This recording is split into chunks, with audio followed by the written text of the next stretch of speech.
শুনতে অবিশ্বাস্য হলেও পৃথিবীর বিভিন্ন প্রান্তে আজব কিছু বৃষ্টির কথা শোনা গেছে, যেমন মাছ বৃষ্টি, ব্যাঙ বৃষ্টি, রক্ত বৃষ্টি, মাংস বৃষ্টি ইত্যাদি। অবশ্য এসবের আসলে কোনো প্রমাণ নেই, আর এসব বৃষ্টির মধ্যে আজগুবি ব্যাপার থাকলেও থাকতে পারে। কিন্তু অ্যাসিড বৃষ্টি সেরকম কিছু নয়। বিভিন্ন অ্যাসিডের মধ্যে কোনোটা শক্তিশালী আর কোনোটা দুর্বল। সালফিউরিক, নাইট্রিক, হাইড্রোক্লোরিক হলো শক্তিশালী অ্যাসিড। এসব অ্যাসিড অনেক ধাতুকে গলিয়ে ফেলতে পারে, চামড়ায় লাগলে পুড়ে যায় মুহূর্তেই। দুর্বল অ্যাসিডের মধ্যে রয়েছে সাইট্রিক অ্যাসিড, ভিনেগার সহ আরো বেশ কিছু অ্যাসিড। ক্ষতিকর না হওয়ায় অনেক দুর্বল অ্যাসিড খাবার হিসাবে গ্রহণ করা হয়, যেমন লেবু বা কমলায় আছে সাইট্রিক অ্যাসিড, তেঁতুলে টার্টারিক অ্যাসিড। তবে সাইট্রিক অ্যাসিডের মতো অ্যাসিড বৃষ্টি মোটেও নির্দোষ নয়। এ বৃষ্টি মানুষ ও পরিবেশের জন্য ক্ষতিকর। ভাগ্য ভালো বলতে হবে, এই বৃষ্টিতে থাকা অ্যাসিড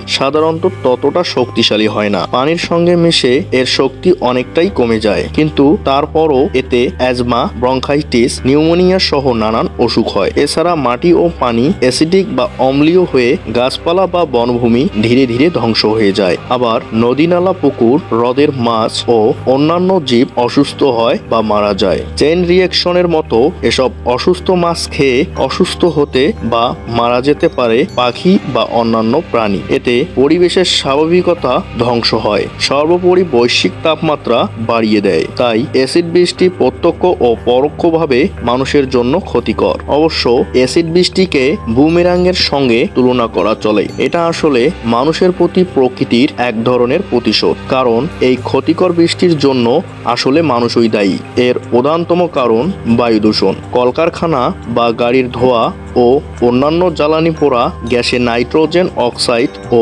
সালফার অক্সাইডের কণা থাকে। এসব কণা মেঘের ক্ষুদ্র পানি কণার সঙ্গে মিশে সালফিউরিক অ্যাসিড ও নাইট্রিক অ্যাসিড তৈরি করে। তারপর বৃষ্টি হয়ে ক্ষতিকর অ্যাসিডগুলো মাটিতে নেমে আসে। অ্যাসিড বৃষ্টির উপযোগী মেঘ কিন্তু যেখানে সৃষ্টি হয় সেখানেই সব সময় ঝরে পড়ে না, বাতাসে ভেসে অন্য এলাকায় গিয়ে বৃষ্টি হয়ে ঝরে। তাই অ্যাসিড বৃষ্টির সৃষ্টির পেছনে যারা প্রত্যক্ষভাবে দায়ী তারা তেমন ক্ষতির শিকার নাও হতে পারে। তবে যেখানেই এ বৃষ্টি হোক, ক্ষতিগ্রস্ত হয় মানুষ ও প্রকৃতি। হ্যালো বন্ধুরা, অ্যাসিড বৃষ্টির সম্পর্কে জানতে পেরে আপনার কেমন লাগলো তা কমেন্টে জানাবেন। আপনি যদি আমাদের চ্যানেলের নতুন সদস্য হয়ে থাকেন, অনুরোধ করব চ্যানেলটি সাবস্ক্রাইব করে বেল আইকনটিতে ক্লিক করবেন। শেয়ার করতে ভুলবেন না।